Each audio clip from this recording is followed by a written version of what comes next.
put away your cell phone someplace. If you have to look at it, put on vibrator, just put it so it's not distracting. The average American that has a cell phone looks at it every 5 seconds. Every 5 they have to look at it. What did people do back in 1993? Think about it. Every 5 we have to look at ourselves. Are we really that important? Come on. So put it aside, please. If you have to take a call, go outside. I'm trying to eliminate the distractions of the cell phone. And so I'm using mine as my timer, but that's about it. So put yours away. So just picking up where we left off last week, I talked about things to consider about social media. And the title of this one, Just Text Me, but we get to that in a moment. We said that what's nice about social media is you can edit, you can re-edit, you can touch up, retouch up, you can delete, you can unfriend somebody. But the point being, as I said, you can present, and most people present a very unreal picture of life on any of these social media sites. Everyone's always happy. People aren't always happy. They're always in this adventurous place. Most of us live a pretty boring life. So it can present, and I talked about that, so people can make themselves look better than they really are, bigger than they really are, life more together than they really are. It's not really a picture of real life. And I mentioned that people that are on Facebook, social media, it's the fact, the more time you spend on social media, the more depressed you become. And there's a reason for it. I don't have time to get into it tonight, but there's a reason for it. The obvious reason is they are choosing to connect to that, and they're not connecting to people. That is a fault. It's real in the sense you really connect socially, but it's a very shallow thing, but it's not really connecting with real people. And there's something that happens when you connect with real people through either conversation, in-face contact, that's different than anything else. And so here's a picture we have. Just an example I got after I did the class sheet last week. You might recognize who those stars are. Happens to be Elliot and Drea. I call her Trey, so that's not a bad word. But anyway, Drea, so there they are. They're newly married. Well, not newly married, but yeah, really newly married. There they are. They're beautiful. Okay, that's beautiful. Now here's the other one. We're on vacation. And that's real life. Okay, that's real life. You probably won't see that up on Facebook and social media. But, there you go. And so let's get right into where I left off. I'm talking about human relationships, and the reason why these others are so attractive, because relationships can be rich, but they can be very, very messy and very, very demanding. We can clean them up by technology, and we can spend time, we can choose to spend time on a social network, either Facebook, Twitter, Instagram, or any of these things. People are choosing that over spending time with real people in conversation. And people that spend, hours, I'm not going to get into all the stats about how much time people spend, I'll get to that. But basically, let me read this one thing that really stood out to me. Is a person who studies this made a statement that we're sacrifice conversation for mere connection. We're sacrificing conversation for mere connection. The Bible says in Proverbs 27:10, it says, better is a nearby friend than a distant family. Back in 2009, it's a little bit more now. Back in 2009, the average Facebook user had about 120 friends. Some may think the average today may be 200 friends. But he actually, this is back if you have 120, but he actually only has a two-way conversation with about 4 to 5 people regularly, on a regular basis. The academic research on instant message also shows 100 people on buddy list, but fundamentally people only chat to 2 to 3 to 4 people at max. Person may have 200 friends and may speak to 6 people actually really. That's about it. They have all these friends, but the truth is there's about, at max, 6 people they're actually talking to. If you go to Skype or cell phones, voice calls, that 80% of the calls are actually made to 4 people. 80% of the calls you make on your cell phone are to 4 people. If you go to Skype, it's down to 2 people. And so we are shortchanging ourselves, and like I said last week, is that seems like as time goes on, we are just forgetting to care, and we're forgetting to care and have human relationships. It's almost like it's no big thing if we don't have them. Well, it is a big thing. It really is, and there's things we have to watch for. So if you want to stop a relationship, all you have to do to stop any relationship is quit talking to the person. So if you want to kill any deep relationship, just cut off communication. And so on one hand, that's exactly what's happening when we are just simply texting little things, bits and pieces.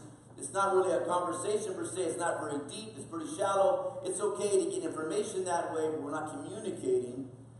And the word communication means imparting by the exchange of thoughts, opinions, information. By speech means to share, means to divide. And so we're choosing not to do that. I think the guy's name is Stephen Colbert, if I'm pronouncing it correctly. He asked a person that studies this stuff, and he asked the question is, he talked about many, many texts. Here's what he said. He said, don't all those little tweets or text, don't all these little sips of online communication add up to one big gulp of real conversation? They don't add up.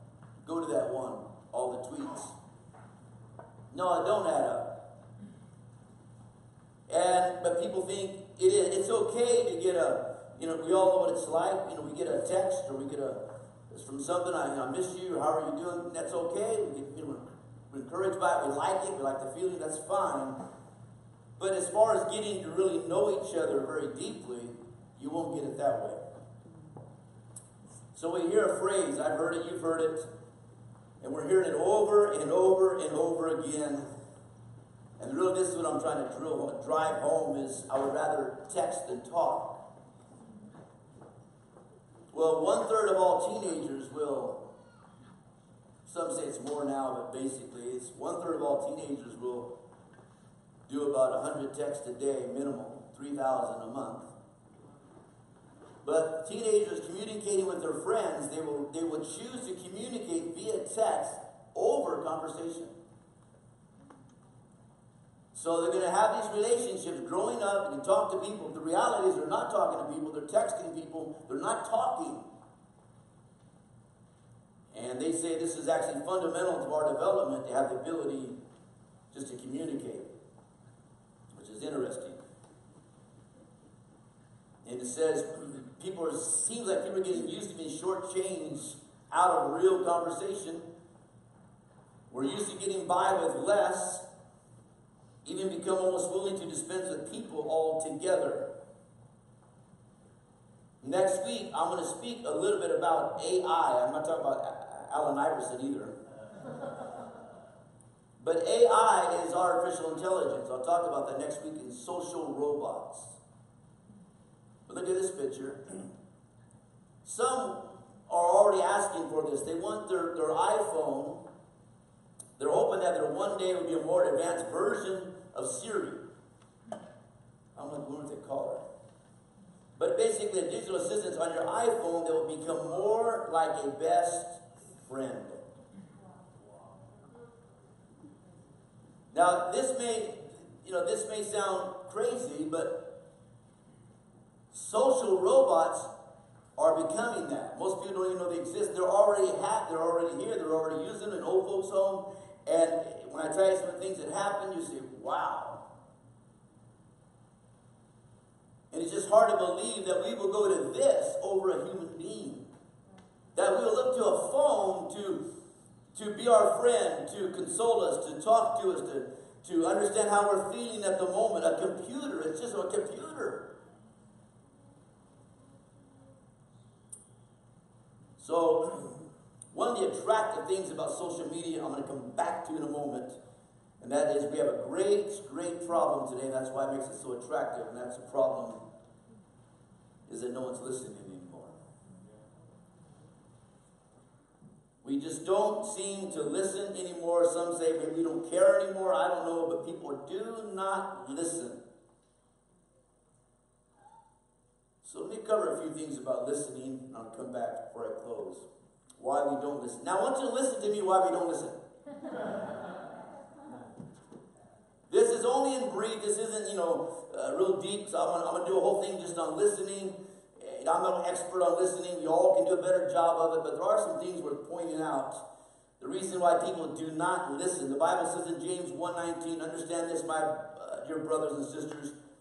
You must all be quick to listen, slow to speak, and slow to get angry. So here's some of the reasons why we do not listen. Number one, we'd rather talk.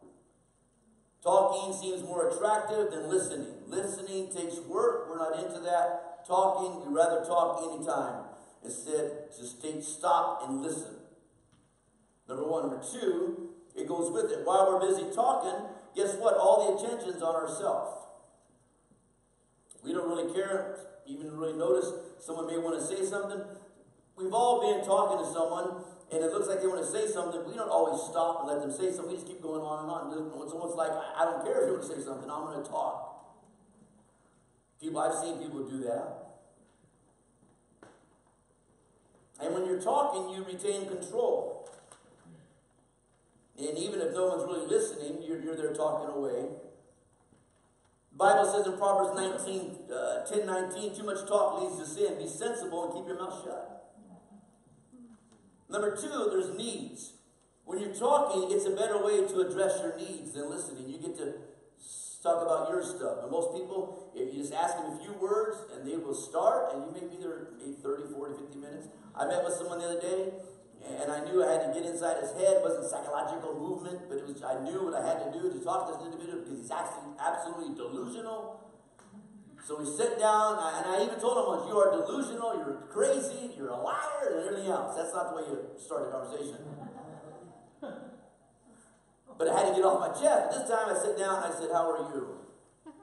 Those words I told you, I want to get somebody's head, just ask them, how are you? But really mean it, and I meant it. I wasn't saying it just to say. I said, how are you doing? He started talking about his kids. I said, which kids? And he started talking. 45 minutes later, he started talking about his family. But that's okay. And I was really listening. But listening is harder than talking. When you're talking, you can steer the conversation. You're in control. And like I said a moment ago, you are the center of attention. So some people, just ask them how they're doing the talk. And the reality is we talk and we talk and we talk. And the focus is only on ourselves. We like that. Another reason why we don't listen is we're very, very distracted. We talk at 200 and 250 words per minute. I want to study stuff like this. I guess it depends on who you're talking to, who talks this. We talk at 200, 250 words a minute. I don't think the average guy does. More like 8, 10. The woman, maybe 250 to 400. I don't know. But 250, let's just say 2 to 250. But listen to this. But we can listen at 300 to 500 words per minute. So that's why sometimes when someone is talking, we all get sidetracked by our own thoughts. What someone's talking to us might trigger something. And then we get a thought in our mind starts wandering. Someone starts talking, most of us will do one thing. Most of us will mind wander. That's a fact. 50 to 80% of your day, your mind is wandering. Person starts talking, and you check out. You ever checked out? And all of a sudden you think of something, they say something that triggers something, and you think, oh, I'm going to say something back. And all you're thinking about is what you're going to say back. When they get done talking, you're going to say something back. And then they keep talking, you rehearse what you're going to say, maybe a little bit better, but you ain't listening to what they're saying at all. Most people wait to speak, not because they're listening, they just want to have a reply. And I think that's not the way to carry on a conversation. Conversation is not just you talking, it's you listening, but we're very, very distracted. It's easy to do. So there we are, they're talking to someone, or has someone ever talked to you, and you're listening, and you look like you're really listening, and you were for about 12 seconds, not even 12 seconds, half a second, you listen, and your mind, whoo, and then you come back to the conversation mentally, and you don't want to tell a person, I have no idea what you just said, so what do? Yeah, really? Oh, what Oh, I didn't know you knew a Martian. Oh, really? What? What'd you say? What? Like, what? Not listening at all. At all. Number 3 or 4, we're busy waiting. We're waiting to say something if someone is talking. And like I said, we keep rehearsing our thoughts over and over again about what we're going to say. One man said, courage is what it takes to stand up and speak. Courage is also what it takes is to sit down and listen. Another man said, have you ever noticed that the words listen and silent have the same letters? While this is a curiosity, maybe merely coincidental, it is nonetheless true that you cannot have one without the other. Only in silence can you really, truly listen. So let me go back to this. And I'm going to ask you a question. Not just the great difficulty of listening, but why is social media so attractive? Because of what I just said is the answer, but we figure that out. Why is it so attractive? Express themselves on their time?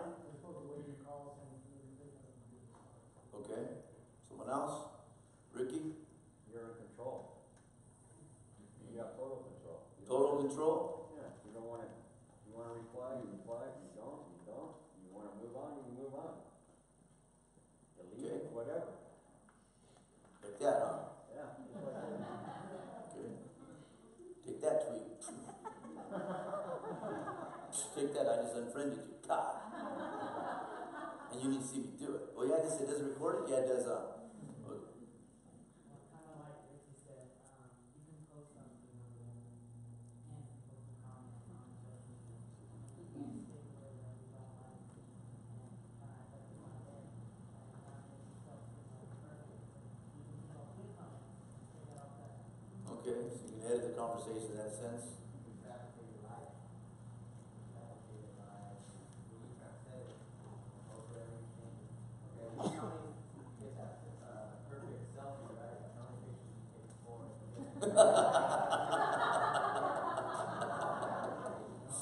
That's good. See all the other stuff that goes on behind it, but they see what you post and you want to show the world. Make yourself interesting. Okay. The reality is really, I'm not that. I can post whatever I want and myself live have a better life. Right. Okay, someone else on this side, get come on this side. You don't have to listen to anybody, but you think your words are being heard, stuff that you put out there. Okay, not listening, words are being heard. Okay, someone else? One other comment maybe. Vince. People tend to be a lot more bold on social media because there's really no consequences. Someone can say something about anything without anybody ever, they'll type something back, but, you say something to someone who's 6'8", if they don't like in person, you might have a different result than on social media. Right. Yeah, you're pretty brave on social media, huh? I'll get in your face and the guy's 5'4", 110 pounds. Yeah, right. Well, the obvious one I'm getting to, the obvious attraction is that you instantly have an audience. I just started to learn how to use this last week. I used it quite a bit only because I've been, well, let me say that, let me go back. I got a new girlfriend. Okay, her name's Loma Linda. Okay, that's her name, Loma Linda. I've been visiting Loma Linda a lot lately. Last week, this week, in fact, $300 a month. You think it's pretty good rent rate for charging me? That's what I'm paying now, $300 a month. But anyway, I've been there a lot, and while I was just sitting there, I'm learning how to do that. He showed me a couple times, and listen, and of course I don't listen. He tells me to listen. He shows it to me, but this is all new to me. It's like Greek and Hebrew. He says, you got it down? I said, Eddie, I won't remember a thing you said in 5 minutes. So I'm trying to figure it out. So I finally figured out what was amazing to me was, you can put stuff on. I don't always got the time for it, number one. I'm sitting in the office waiting for doctors. I get it. But I can post something, all of a sudden, within seconds, like one today, within seconds, someone responded. Now, I don't know how this stuff really works, but within minutes, people responded. So they say, whether it's tweeting, posting stuff, Instagram, you automatically feel like, even though you're not, no one's listening to you in your real life, life, but in that life, the whole world's listening to you. I mean, I put on stuff before, I'd get maybe 2 responses in 6 months. I maybe got 100, I don't know, last day, maybe less, around there, or 50 or whatever. I got more in the last 2 days than I had in my entire life. But from all over the world, literally all over the world, Hong Kong, there's all kinds of, I didn't know LA's full of all these actors that ain't acting. You would tweet, I mean, the Instagram, women actors and actresses, like one said, I'm just a bomb or something like that. Well, you know, people, and all these responses, but it makes it seem like it. So here you are, and they say this, the attraction of it is here you are, you're in your home, you're in your family, you're in your marriage, and your husband and your wife, they're not talking to each other, but on Instagram, everyone's talking to you. You get this idea, you really think the world's listening to you. The world don't even know you exist. And so people will go to that because it's going into something that's not real. It's real, but it's not real. And they're making all these contacts all over the world, spending hours doing it. They say that, yeah, listen to this, let me show you something. Well, yeah, use my phone, okay. I just thought, let me show you something. I just saw this. This is on a day spent with the media. The average person will spend 5 hours and 27 minutes hooked up to the internet, some form or fashion. Will spend 4 hours and 6 minutes on their cell phone, some form or fashion. Will spend 3 hours and 46 minutes texting and stuff back and forth. And will spend 2 hours, almost 3 hours watching movies. This is every day. And I thought, how? So they're spending hours doing this. And I said last week, the average family gives each other, at the end of the day, 90 seconds. At the end of the day, we got 90 seconds for each other, but we can spend hours doing all this other stuff, 90 seconds. Then we wonder why our families are falling apart. Wonder why the kids don't get time for mom and dad. Mom and dad ain't got time for the kids. Mom and dad ain't got time for each other. Everyone's doing this, but ain't no one talking. 90 seconds, really? You give each other at the end of the day. The most important people in our entire life are the people sitting next to you, your husband or your wife, your family, your brother, and yet you're down to seconds. Something's wrong. Would you bow your heads tonight? I want every head bowed and every eye closed, please.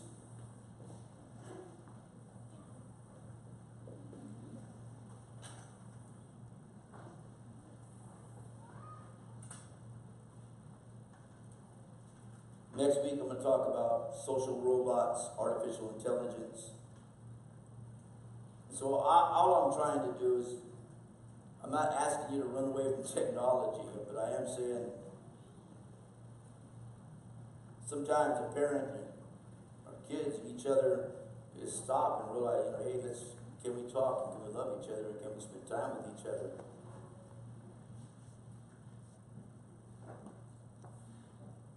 I think something's wrong when you only give each other 90 seconds at the end of the day.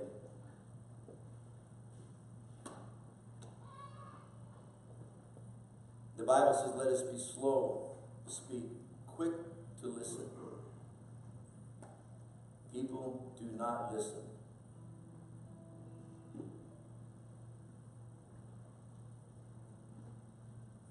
You're here tonight, you're a Christian, so you know what? Pastor, there's some habits that I have because of social media. I don't know how this relates to you. Do you know what? Say, Pastor, it's an unhealthy relationship that I have.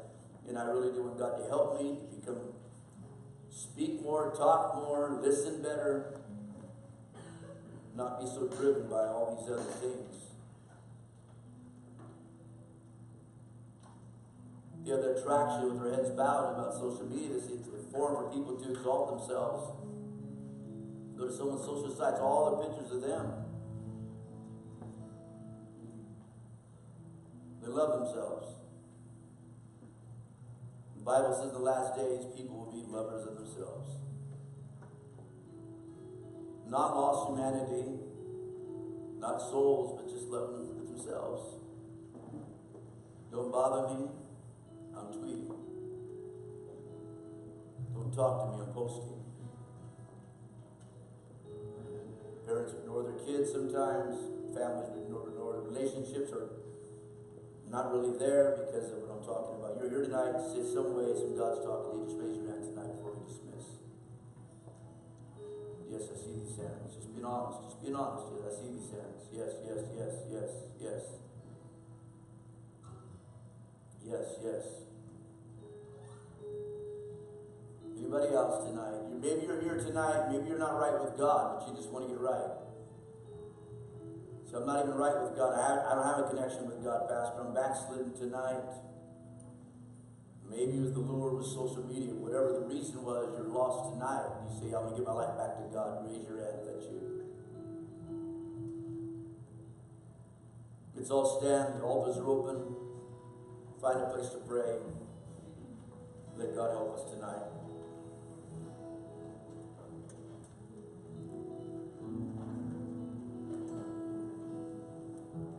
Eddie, lead us in worship. Hallelujah.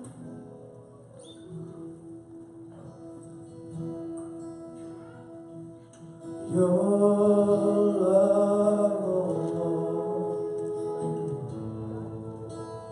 reaches to the heavens.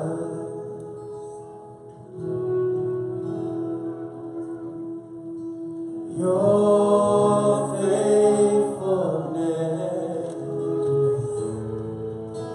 stretches to the sky.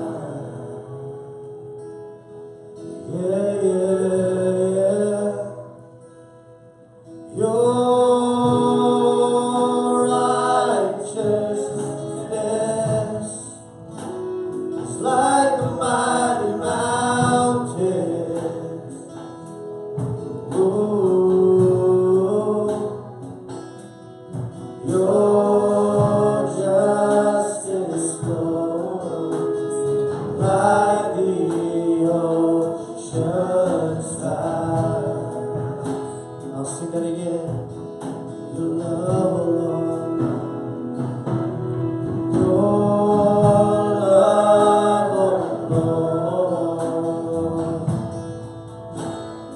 reaches to the heavens. Your faithfulness, oh God, your faithfulness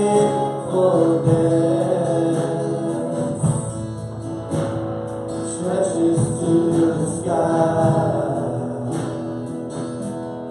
Yeah, yeah. Your righteousness is like the mighty mountains. Ooh, your justice flows like the ocean side. Oh, let my voice, if I will lift my voice to worship you, my King. Oh, my strength.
us tonight. I'd like to have Nathaniel Baliano just close us in prayer.